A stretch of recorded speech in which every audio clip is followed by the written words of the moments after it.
I knew I had a lot to offer myself. I knew that there was if you gave yourself a chance at this, no matter how hard it's going to be, at least you'll know.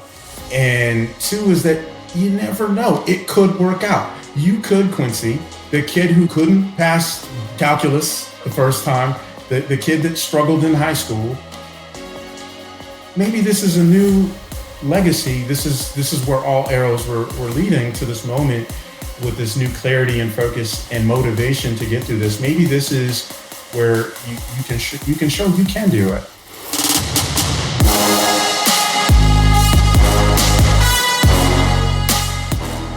It is yet another great day to get better. Welcome back to another episode of Becoming Undone, the podcast for those who dare bravely, risk mightily, and grow relentlessly. Join me, Toby Brooks, as I invite a new guest each week to examine how high achievers can transform from falling apart to falling into place. For Dr. Quincy Conley, they spent today helping faculty improve their teaching at Stil University. They've become highly rewarding and fulfilling, but they weren't exactly always what he'd expected or planned to do with his life. Self-described as a mediocre high school student who found most of his early successes through sports, it wasn't until later, when a mentor emerged in high school, that ideas of becoming an electrical engineer began to take root. Eventually, he found himself in snowy North Dakota, nearing the end of a degree, with plans to be on a beach on the sunny island of St. Thomas. That is, until the terrorist attacks of 9/11 closed that door. A gifted teacher, Dr. Conley is also a skilled interviewer. As you'll hear, he turned the tables on me and got me monologuing about my past. But above all, Quincy's story is one of never being satisfied with what you know today, and to relentlessly pursue your better, no matter what direction that pursuit might take you. I hope you'll enjoy episode 41, Learn, with my friend, Dr. Quincy Conley. This week, we're fortunate enough to have a new friend. I've been working on a project to try to build a teaching and learning center at my university, and I had the good fortune and pleasure of interviewing Dr. Quincy Conley a week or so ago. Dr. Conley is the director of the Teaching and Learning Center at Stil University. He has a really great, varied background, and that's one of the reasons I wanted to invite him to the show. He was formerly senior educational design researcher at Pearson Higher Ed and has a varied academic background, a PhD in educational technology from Arizona State, and an MS in instructional design and technology, as well as a BS in aerospace science from the University of North Dakota. Quincy, welcome. Hey, thanks for having me, Toby. It's a real pleasure to be here. Thank you. Looking forward to the conversation today. I usually start with a bit of a softball. What did you want to be when you grew up, when you were a little kid? Great question to start off. I wanted to be everything, I think, from a firefighter to, I think I wanted to be the president of the United States at one point. And maybe my Hot Wheel days, I wanted to be a race car driver. So I had quite a bit of diverse interest as far as what I wanted to be when I grew up. Well, from the looks of your bio, it took a while for you to settle in on any one thing. You kind of had some really cool and on the surface, not necessarily connected paths. And I think that's part of this show, is to really help people focus on the fact that sometimes we don't have to have just a linear path to where it is we want to go. So start at the beginning, wherever that was for you. Yeah, I think that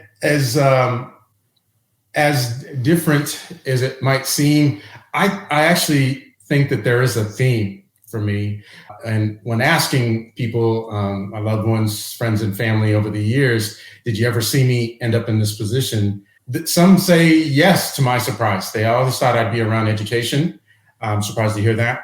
But how I ended up in this is, going back to my formative years, high school, I wasn't a very good student, but very active in sports and activities, after school activities. I got hooked up with a group that was like a mentorship for high school students who wanted to become engineers. And I'm not sure how I got involved in this group, but I fell in love with it, the idea of being an engineer. And got a mentor and went on tours and to learn more about what engineering meant. And I can't say that I ever probably understood what engineering was back then. I probably only understood it later in life after going to college a couple of times. But I wanted to be an electrical engineer of all things. So fortunate to have some athletic stuff going for me. So I went to college, ended up in college and took up electrical engineering naturally. Was way in over my head. One, did not know what I was getting into, did not know what the real job was. Lots of math, lots of physics, right? But also just underprepared. My other interests probably detracted from my focus on my grades and having the prerequisite skills to thrive in college. So I would say my undergrad, I really struggled mightily, which kind of led me all over the place to try to experiment and try to figure out what it was that I wanted to do to make my way in life. So yeah, I would say that's kind of the beginnings, that kind of the trajectory for me. Engineering probably was just a mechanism for me to get into a capacity where I would be helping others, teaching, something around teaching, front of the classroom type thing. As a kid, one of my favorite memories was getting worksheets, not the ones my teacher would give me, but multiplication tables. Mom would bring them home and grandmother would bring them to me, and I could do that for hours. As long as it wasn't real, as long as it wasn't assignments, but I would approach it as if it was, right? I loved school. I loved the concept of school. Just didn't know how to do it until later in life. But that would say that's my earliest beginnings. Yeah. So you mentioned athletics and its role that it played in getting you to college. Would you just tell us a little bit more about that? What sports did you play, and what was that transition like? Eventually, we all kind of hang up the jersey for the last time. Talk me through that for you. For sure. Yeah. So, I played a lot of sports badly. I really, my earliest memories of sports, t-ball, baseball, probably there all the way through high school, soccer, even for a stint or two, got into soccer, and basketball. Basketball was my main thing, my passion. Loved it as much as I loved anything in my life. Loved basketball. Wasn't really good at it enough. Made it to the high school basketball team, but JV, backup mostly. But one thing that came a little bit more naturally for me was football. Got into it once I got to high school. Didn't care about it as much as other sports, but could play it reasonably well enough to play high school sports, and then ultimately walked on at a couple schools, couple universities, got a partial scholarship, and was able to mix it up, have some great experiences, meet some great people, form some great relationships as a result of football. D2 level mostly. And I think I made the most of it. If I had to go back, I probably would have applied myself a little bit more to see where it could go. But again, another theme, learning how to learn, learning how to fill in the gaps, learning how to get better. I think I still was trying to figure that out. I still think was trying to figure that part out. Yeah. I think that's certainly been a theme that's emerged in the show so far, is lots of times, whether it's sports, for some people it's arts, but whatever that early identity that we align ourselves with, it can sometimes fuel us to new paths that we wouldn't have considered. And so for a lot of athletes, playing in college is almost like the bait that's dangled out at the end of the fishing rod, if you will, that gets us to college, whatever that is. Mm-hmm. But you find yourself at the University of North Dakota and studying aerospace science. You get that bachelor's degree. And I love how you framed it earlier, that it wasn't as disparate as a lot of people might think. And we've talked about this even previously, that good teaching and content knowledge don't have to be these completely separated animals. And so your master's is in instructional design and technology. How did you make that decision to go from more of a hard science in your bachelor's to looking at how to teach it in your master's? Great question. I'm excited to answer this question, because this is probably step 2 or 3 of that theme that kind of starts to build and gets really loud later in my life. But going back to this idea of electrical engineering and playing sports, first school I went to only had pre-engineering. So it was inevitable that I was going to have to transfer somewhere else if I wanted to pursue this.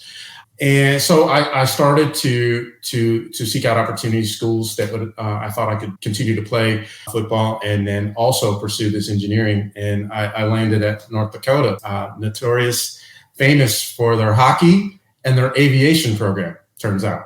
Did not know that at the time.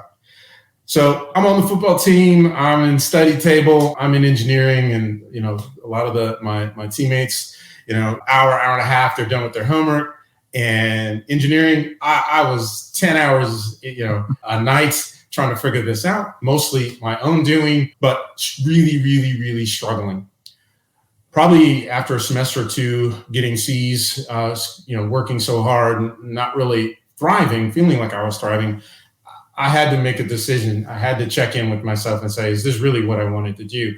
Where am I going with this? I'm putting in all this time and effort. It's not really paying off. And I'm not even sure what the payoff is, even if I could find a way to graduate. So there was this floating part of my career, my college career, undergraduate college career, where I was like, do I need to change majors? What do I change my major to that I can graduate without spending another couple of years? And then, I was starting to grow up, I think, where I was like, I need to think about the longer term here. I want to make a living for myself. I want to have a career. I want to do right by myself. I want to do right for myself. So this is where I was hanging out, small school, small town. So you meet, you see the same faces. You're kind of all going through it together. You're growing up together. A lot of my friends were in aviation, one of the bigger programs, one of the more prominent things. And then, I was like, well, something I'm good at. I got involved in a student organization. It was geared towards student aviators, and came over there and fell in love. I was like, oh, this is pretty cool. This is different. I took a class. I was like, yeah, I could do this. I think I can do this. Meteorology, a little bit different than physics, calculus-based physics, but I'm hanging in there, right? So anyway, I switched majors and switched it to aerospace science with the emphasis in air traffic control. And my goal was to get hired on with the FAA. And this is right around 1999, year 2000. And now I'm productive in my homework. I'm not staying up all nights, hours of the night. This felt a little more natural for me. And my energy, my motivation kind of peaked too, because now I'm approaching my junior year. I'm getting a little bit more serious about things.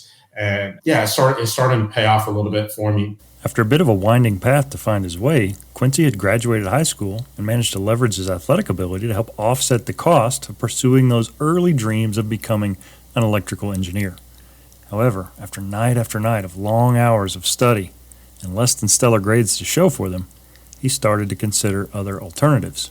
Through friends, he discovered an academic home in aerospace science. Classwork became enjoyable again. A bright future with a steady, good-paying job with the Federal Aviation Administration as an air traffic controller likely awaited shortly after graduation. However, as we've discovered so many times on this show, even our best-laid plans can be swept away in an instant. And that's exactly what happened to Quincy. But making a big leap to this master's, get this, so the timing sometimes dictates things as much as anything else. So finish up the aerospace science, feeling real good. I applied for the FAA to go to the islands, St. Thomas. That's where I wanted to go, right? So I go from 10 hours a night, homework, engineering, not knowing what I'm going to be able to do, to I might get a job in St. Thomas and hang out on the beach on my off time, right? So I think I'm doing pretty good for myself. And unfortunately, 9/11 happens right around that same time. Right. And one of the reactions to that was the FAA ceased hiring air traffic controllers and anything related to that. So all my training, right, everything was green, and heading in this direction. So now I'm floundering again. Yeah, I'm trying to figure things out a little bit, and ended up working. I student taught for a semester. Hated that. Had the math background from engineering. Taught high school math. I was like, this is a struggle for me. And then I went to Amazon. Got hired as call center representative. Did that for a minute. Here I am again, picking up all sorts of different background experiences and skills. And then my old advisor became the chair of the old air traffic control department. I was working as a bartender at a restaurant. Small college town still. He shows up and he goes, I've been looking for you. And I'm like, I'm sure you weren't. I've been here the whole time. But he's like, no, seriously, we are training air traffic controllers from all over the world. The program exploded. You are a great student. Would you come back and help me as a GA? We need people in the labs to be guides for these students. Program is just booming right now. Would you come back? We'll here's what we can offer you. And you would start at 8. You'd be done by 4 every day. You get a good lunch. And I'm like, yes. I went from a bartender, call center environment, working around the clock. Like he wouldn't even finish what he was doing. And I was like, where do I sign up? Right. So hang in there with me. But so this is where it gets interesting. So I take that job as a GA. I do it a semester or two. It turns into an adjunct instructor job. Mm-hmm. Theme. We're seeing the theme again, right? Yeah. He had taken classes. He was an instructional designer. And if at the time you told me, hey, Quincy, go take these classes, you're going to be an instructional designer. I was like, do I have to wear a hard hat? I don't know what this word means. I didn't know what it meant at the time. He's like, just promise me, you don't take this one class. You'll take this one class. And it was like Intros, Foundations of Instructional Design. The context here was that we worked in this highfalutin aerospace science program with these 360 simulators, voice activated, Jumbotron 70-foot screens. We had all this technology around us. And FAA, as you might guess, has these manuals that are as thick as an encyclopedia. Right. We would stand at the podium and read to our students out of these things. And then like get up and like take a model airplane, like literally from Hobby Lobby, and like move it from here to represent some movement at an airport. In the meantime, we've got $1 million simulation 2 feet from us. And so I started to put these concepts together of like, there's got to be a better way to help transfer what's in this book to the students so that they can go perform this and get jobs and do these things. That's when the lightning bolt struck. So there was 3 things that were happening. I was now an adjunct, so I could take classes for very cheap. I took my first instructional design class. I was also in the context where I was around some of the most amazing technology I'd ever seen before. Simultaneously, I was in a room full of students. So these things came, this is when the lightning bolt happened, where I would say that's when I found my destiny. Yeah. I think that's when I became online with my destiny of being an instructional designer, which a learning scientist, a learning designer, somebody that can understand how people learn, consume information. Yeah. That's so powerful. I think all of us have to reach that point in this learning and teaching and learning space. We have to I don't know that anybody comes to this open-minded. I think we all kind of have these preconceived notions that if you know it, you can teach it. And I know you face this in your job now where you have to help, you got to kind of lead people to that realization on their own. No amount of preaching or proselytizing or manual reading, whatever that is, can take the place of someone just having that epiphany where they're like, this is a craft and I can refine this. I can get better at this. I'm not just born a good teacher or not. I can actually acquire these skills. And that's so cool to hear you say that. So you do this MS in instructional design and it's just a straight path to your current job. No, not at all. It's still pretty circuitous to get there. So following that MS, where do you go from there? How do you end up at Arizona State? Yeah, so another fantastic journey for me. So now I know what I'm going to be doing to my last breath. An instructional designer, somebody that understands learning, supposedly, right? So I'm training to do this. So after my master's, I really was determined to go get work experience in the corporate sector. Traditionally, at that time in history, most people went towards K-12. I'm an instructional designer. I'm going to go teach teachers in a K-12 environment, maybe a nonprofit, sometimes a government job. But really what was happening was a revolution in the industry where businesses, Fortune 500 companies were recognizing we need to figure out training. Like there might be some magic that can happen that we can orchestrate to help improve our bottom line if we train people to be able to do the job that we're asking them to do.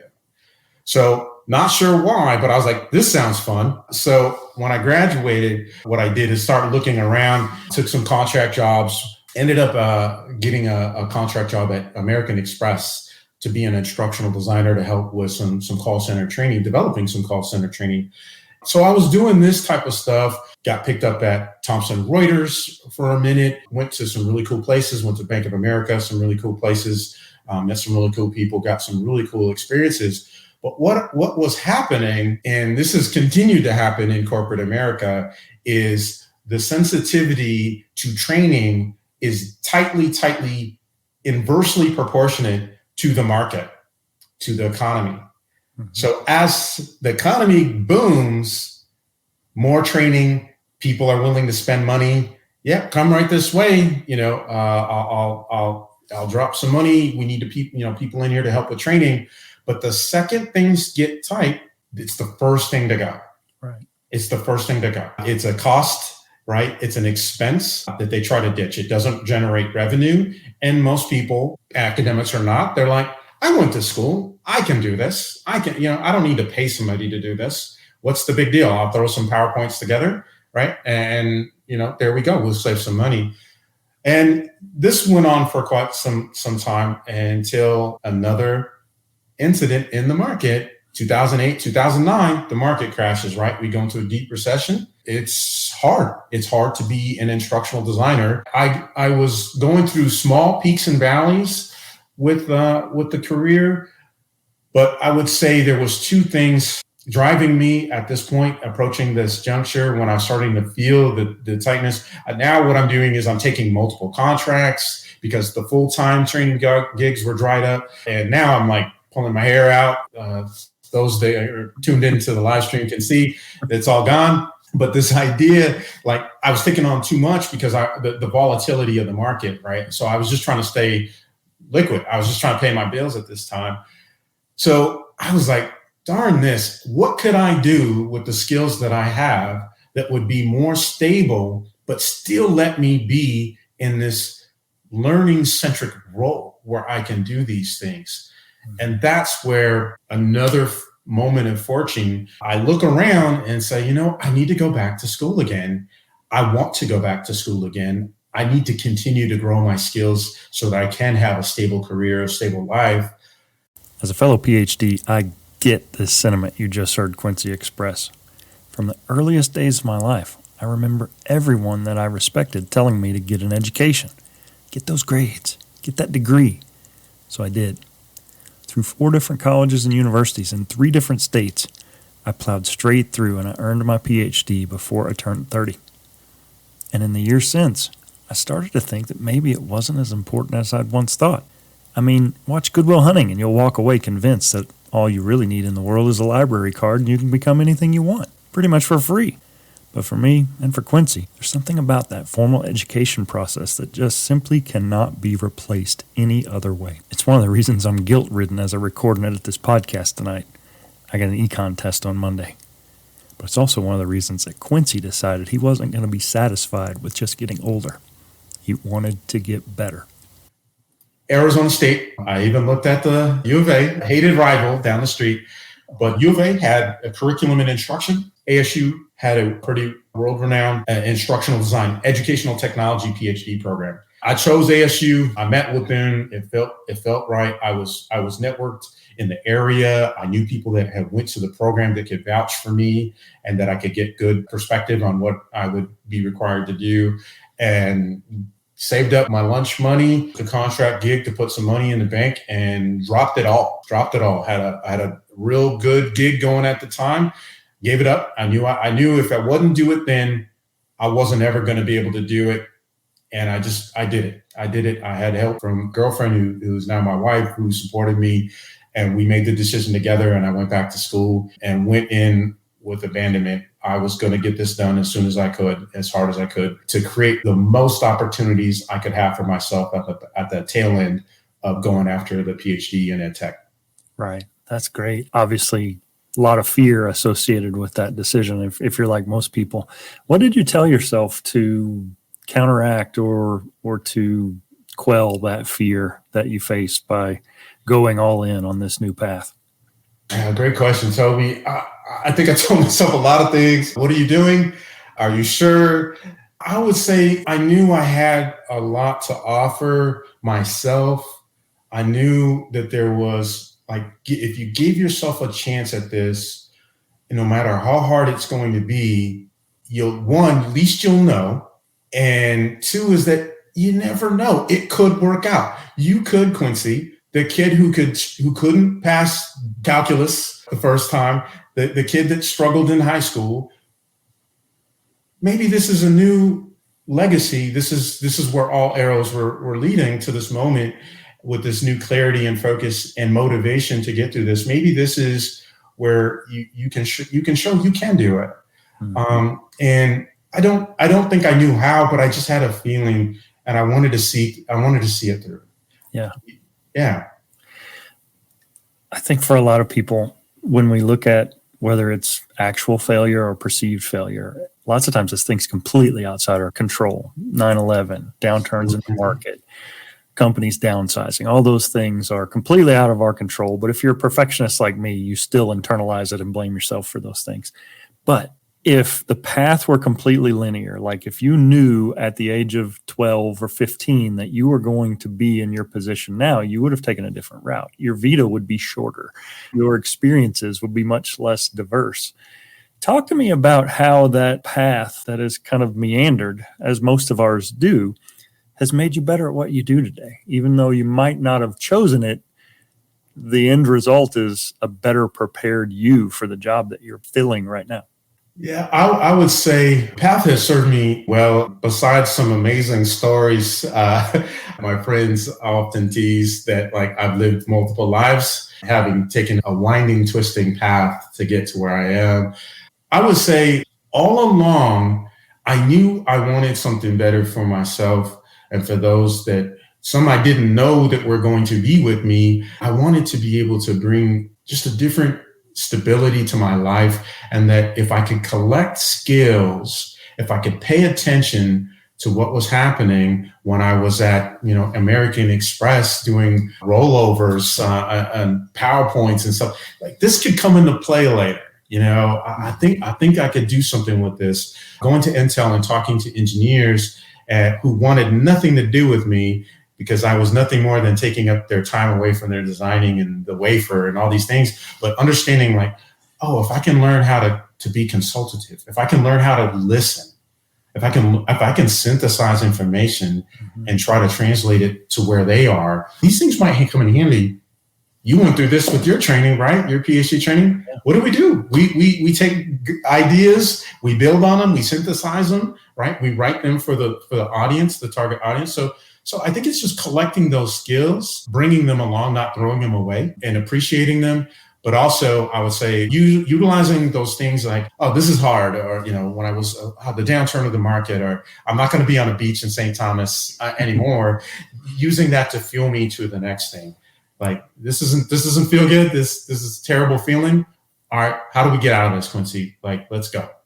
I think it served as good motivation to get me to the next thing. Yeah. So today you serve at AT Stil. There's some points in between, Boise State, Pearson, higher ed. So that process led you to where you are today. What do you think were the lessons you learned from the completion of that doctorate until you arrived on the doorstep of your office today? First and foremost, how to communicate. I think the dissertation is quite an anomaly, an amalgam of many things. But you're communicating, and you know this as well as anyone, you've had 50,000 interactions of communicating to get to that dissertation, right? Let me ask, did you do qualitative analysis? I did a qualitative. So you did 100,000 conversations, right? So it's all these little mini interactions, I think, made me a better communicator. The part that I found was the most daunting part of the dissertation, the lead up to the dissertation, is learning how to write. I was ill prepared for the writing portion from, the classes that I sat in. A 10-page paper on topic X on Monday. See you then, right? Figuring that out. And then the challenging type of writing that you do, right? Twist your brain into pretzels, scientific writing. And you got to take out your personality and these type of things, right? And then just sit down and write a book, essentially, right?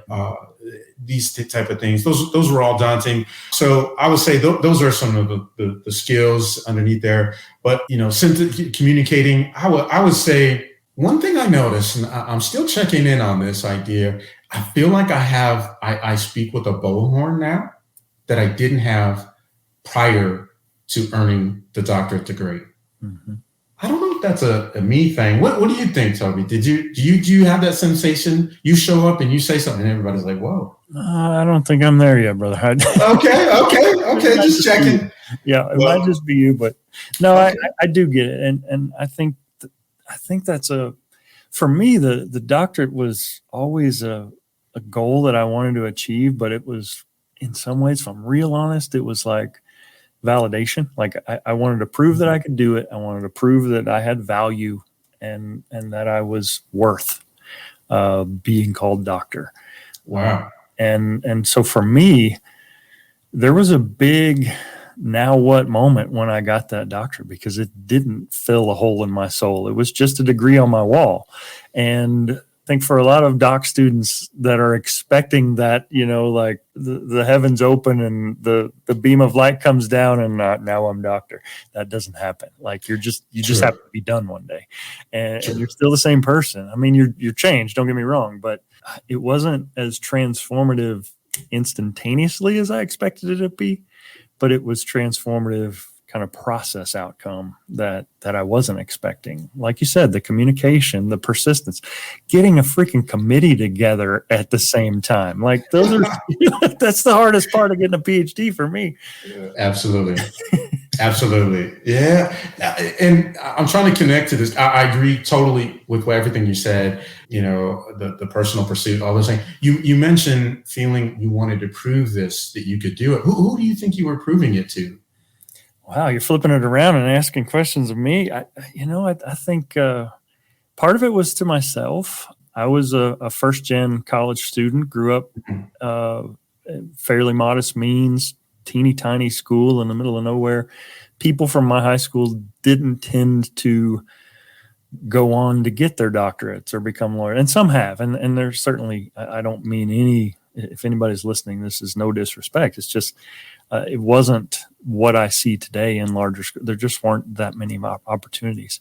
And so part of it was like, I just kind of felt this obligation. Like if you can, then do, and prove to yourself that you have what it takes. And for me, it wasn't about ability. It was more about persistence. It was just doing the work. Getting a PhD is a process. It's not just a magical accomplishment. So I don't know, maybe my parents, maybe my grandparents, but I think deep down, I just kind of wanted to prove to myself that somehow I could do it. I had that ability.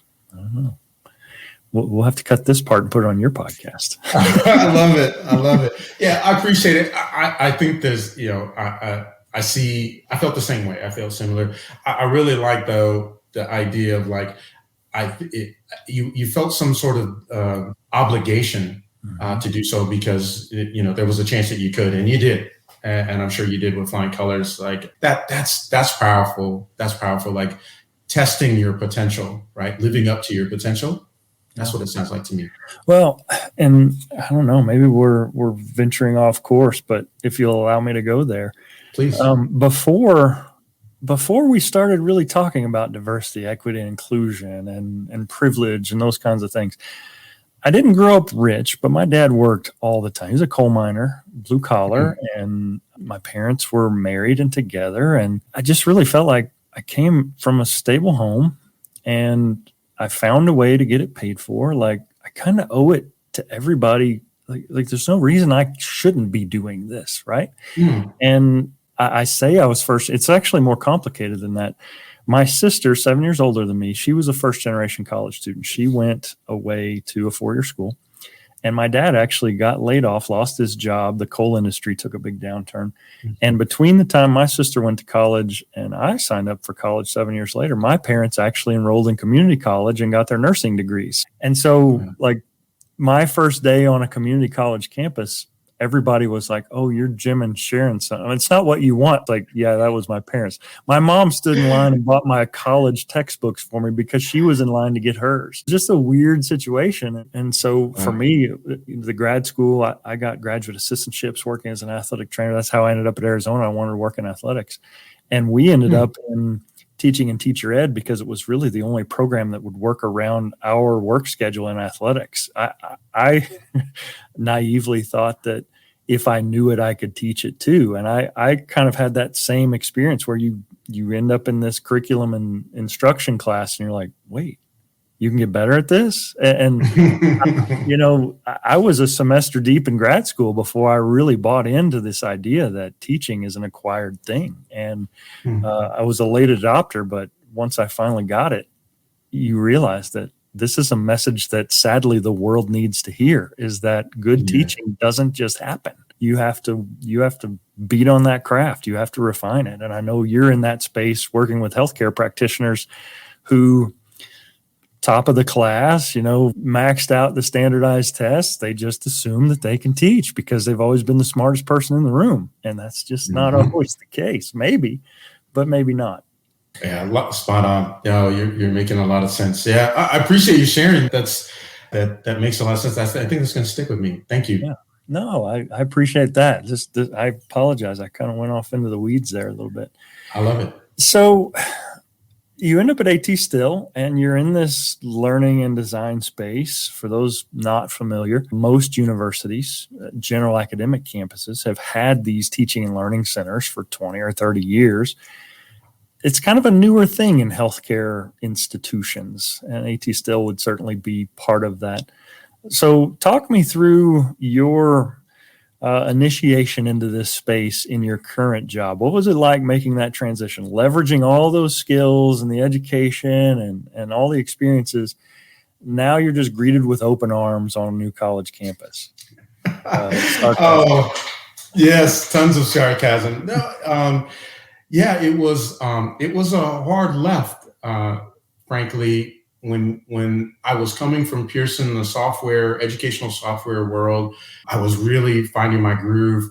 The Pearson, once again, volatile work environment, ups and downs, lefts and rights. I was looking for something more stable, and the timing yet again came up. And I said, let me give this a go. It was close for me. I feel like it was in my backyard. And I just wanted to throw my name in the hat to see, was there anything here, and to get to know this opportunity. And my wife was a healthcare previously at the same university. So I had context. I had a little bit of context of how it worked inside and out, at least I thought. So I met the team. The department had been around for 5-6 years prior to me arriving, but they really wanted to do things differently. And I show up and I'm like, my PhD training, we do things with data. We make data-driven decisions. We're going to do these things. And here, we're going to do. So I think I brought some operational aspects as well as some strategic acumen to the table, why I think that the team chose me to come in here. But I don't think I fully knew what I was getting into. However, I had been at previous universities where I was the academic taking advantage of these type of departments, faculty development type departments. So how bad could it be, right? I was always going towards those things.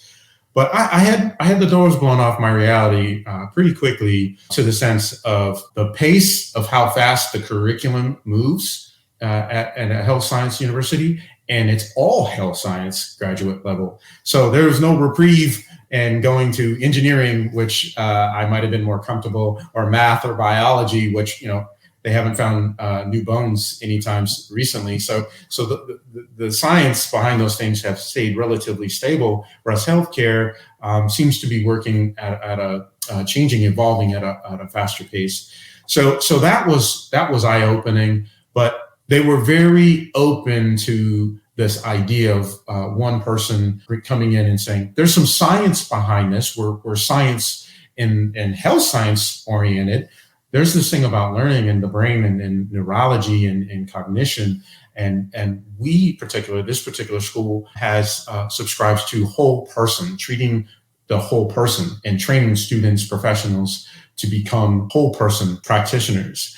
So I just connected to that and said, okay, it starts with how you teach them, right? Teach the whole person, and away we went.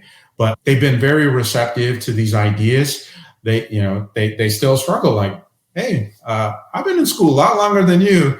Why are you telling me about learning objectives? Yeah. And I'm like, well, it's going to guide your instruction. It's going to keep things on the rail.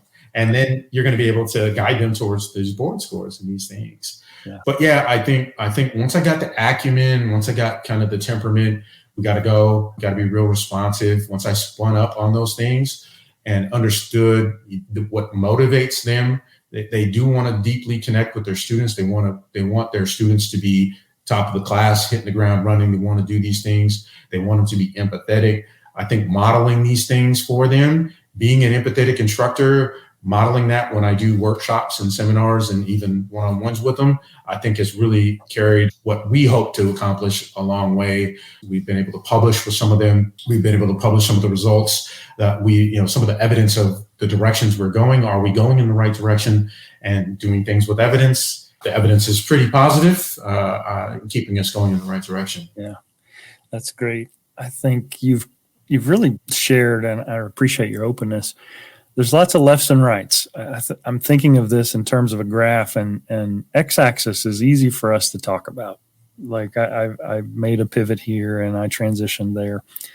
But I think people, if you'll allow me to group myself, I think our generation, and maybe even at the risk of overgeneralizing guys of our generation, we don't talk about the y-axis very much, the ups and downs, the emotional toll that the lefts and rights can take. What were some of the low points for you on this journey, and what did you learn from them? Ooh, from the whole journey or from the ATIS? The whole journey. Oh gosh. The whole journey. I would say lately I have felt that this too shall pass. The storms will turn into sunny days if you just wait, right? However bad it feels today, it will probably not feel so bad tomorrow. At the same time, the day after that might be gloomy again, right? So to be able to ride the wave of the ups and downs, try to stay a little bit more level, but also taking action to get through those, to weather those storms. It isn't enough to just say, this bad thing happened because I didn't do X, Y, Z. It's going to take care of itself. No, I need new skills. I need new skills to thrive at these different places that I was along the way. But I would say guilt. To me, I associate the ups and downs with my ability to manage my guilt. Man, I hate that happened to me and it's all my fault. Yeah. Maybe it's not. Probably it's not all your fault. But if you can overcome that feeling, that sensation, that emotion, I find that I've been more quickly to not just hit the highs to get to the sunny days, but just stay level. Mm-hmm. Just stay level. So for me, I would say that's probably one of the biggest takeaways is guilt really hasn't served me well. And recognizing that later in life, the more you experience it and bump into it enough times, you start to learn the lesson, right? But I would say self-forgiveness is probably the counter. Is, hey, something bad happened. It's okay. You're going to be okay. Sunny day is coming tomorrow. Yeah, that emotional response is so default, and a lot of bad things happen. Amygdala hijack, the emotion takes over, and the rational, the higher centers, I take them offline. But you're absolutely right. That guilt can really hijack our joy, and it keeps us from really appreciating growth in the process. I guess the connected question to this, I love the Socrates quote about, the unexamined life isn't worth living. You mentioned a couple of pivotal things that you had no control over, 9/11, market downturns, those kinds of things.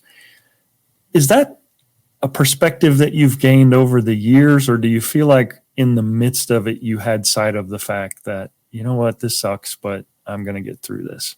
Yeah, I think practice maybe even at an early age. I mean, back to the early college days and just sitting there and just totally being perplexed at what my next move is to be able to take whatever that is to pass this class, to pay a bill, to get my car fixed because tires are bald and all these things that happen. Then I was like, I literally don't know what to do. But now it's like, okay, that is a thing that has happened, but it isn't the thing that has happened. There's more life to be lived here, and let's do something. All right, to solve that. Okay, do your research. What do you think is going to help you get unstuck on this thing? So yeah, I would say it is it's a refined skill, if you want to call it a skill. It's something that I pay more attention to now. And now I feel more comfortable with it when bad things happen. Like, okay, we're going to do this and we're going to be just fine. Being laid off, getting a paper rejected, however silly that sounds, like big or small, it's okay. Like there's something else. And it's not just relying on the notion of like, something better is around the corner. Everything happens for a reason. No, I'm gonna go make something happen. I'm gonna take, the corrective course of action here. I'm gonna put my attention towards those things. Paper didn't get accepted because XYZ. It had some typos. It didn't fit the job. Oh, my bad. Let's fix that, right, and let's get to the next place. Yeah, I think in academia there's this prevailing notion that you're not really ready for a job yet because you haven't been there long enough. Like, you got 3 years of experience, you really needed 5. And to me, that's asinine. Like, I don't want to just 365 days from now, I don't want to be a year more experienced in my role. I want to be a year better in my role. Wow. And the idea of growth along the way, I'm not just flipping a calendar until I'm now suddenly magically qualified for this position. What can I be doing in the meantime? What for you has been pivotal or keys to your growth along the way? Yeah. Oh gosh, that's a tough question. What has been pivotal to me as far as my growth? I talked about, reconciling, coming to grips with guilt, and it isn't really, it's not a helpful emotion, and self-forgiveness has been helpful for sure.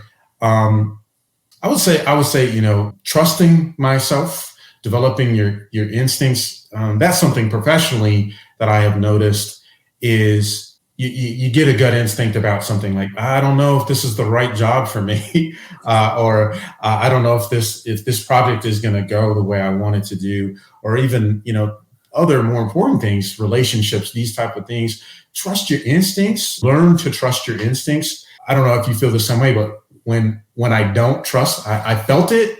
This is not a good idea, Quincy, don't do it. And I'm like, nah, let's keep going. Then I'm like, yep, should have listened. Right. So I would say counting on myself in that sense. And then when I can't, like, how do you make decisions? Where do you get your information from? Because I would argue we're only as good as our process. Mm-hmm. And so maybe that's my conclusion to answer your question, is developing and refining your process. Yeah. Love that.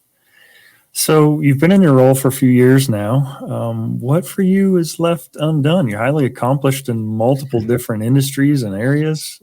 What's left on your to-do list? Gosh, lots. I want to back squat 315 pounds. That's my goal for 2023. I have this goal of I want to be a really good biometric learning researcher. What that means to me is I use biometric sensors, facial expression recognition, eye tracking, EEG signals. I interpret those to be able to make sense of learning experiences. There's this science out there about flow, finding flow. And if the longer, faster you can stay in flow, the idea is that more likely you are to learn, grow, and become an expert someday at something. So there's been a lot of research on this, and I would even say I'm an expert at flow, but I'm trying to be an expert at the methodology of understanding, of depicting flow. Yeah. And so this is a big goal for me. The technology is changing daily on the ability just to interpret these signals, to collect them and process them quickly. And then to be able to say, voila, here is what I think is happening among 150 people. That, before it was this big clunky monitor and you had to put your face on it. And, that wasn't very intuitive, and just, tell people to learn. Now we can put glasses that are as light as your favorite pair of sunglasses, Ray-Bans, and then send them off into the world to study, to go to lectures, to do these type of things, to study online, a lot of software, digital software out there. And so this is something I as part of my training. It's part of my 20, 30 year training of wanting to be a good student and a good educator. And so this to me is probably a goal that will extend my years. Yeah. So I hope. That's awesome. 2 things here. First of all, I love your knowledge as well as your application of AI and machine learning. And I've had these discussions, and I know you have too. GPT has just exploded on the scene. But, the angry mob with the torches and pitchforks, like properly applied, a torch or a pitchfork is a valuable tool.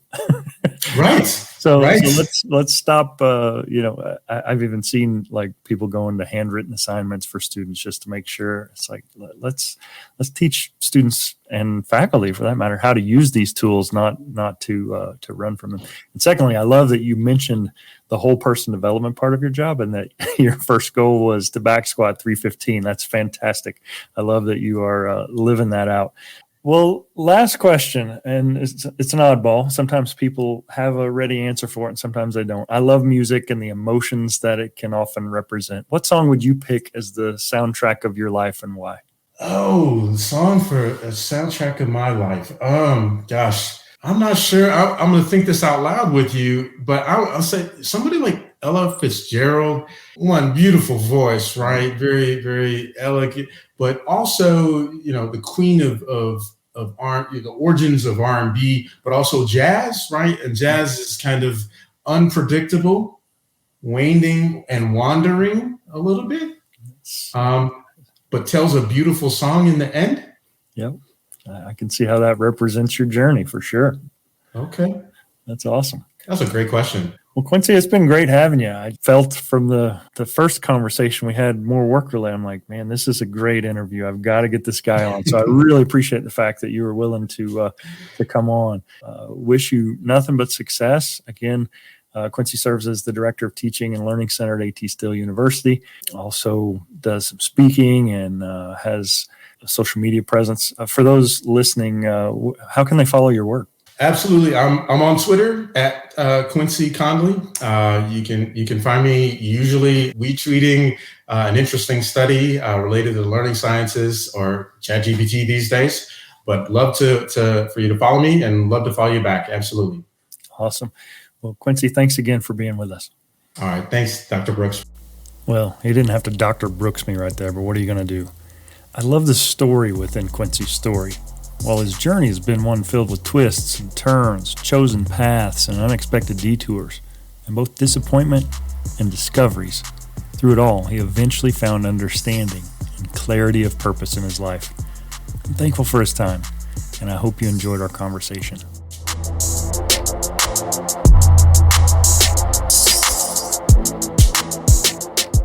For more info on today's episode, be sure to check it out on the web. Simply go to undonepodcast.com/EP41 to see the notes, links, and images related to today's guest, Dr. Quincy Conley. If you enjoyed the show, I've got just one simple request. Would you be so kind as to share it with someone else? It would really go a long way in helping me spread the word about the show. Surf on over to undonepodcast.com, click the contact tab in the top menu, and drop me a note if you know of any story that needs to be told. I'm always on the lookout. So if you or someone you know has a story that we can all be inspired by, let me know. Coming up, I've got legendary University of Washington strength coach and founder of the popular Iron Game Chalk Talk podcast, Ron McKeefrey, as well as former Minnesota Timberwolf and Phoenix Sun, Chris Carr. Also on deck, I've got motivational speaker Tim Kite, as well as former American Gladiator Darren Malibu McBee. Stay tuned. This and more coming up on Becoming Undone. Becoming Undone is a Nitro Hype creative production written and produced by me, Toby Brooks. If you or someone you know has a story of resilience and victory to share for Becoming Undone, contact me at undonepodcast.com. Follow the show on Facebook, Instagram, and LinkedIn at Becoming Undone Pod, and follow me at Toby J. Brooks. Listen, subscribe, and leave us a review at Apple Podcasts, Spotify, or wherever you get your podcasts. Till next time, everybody, keep getting better.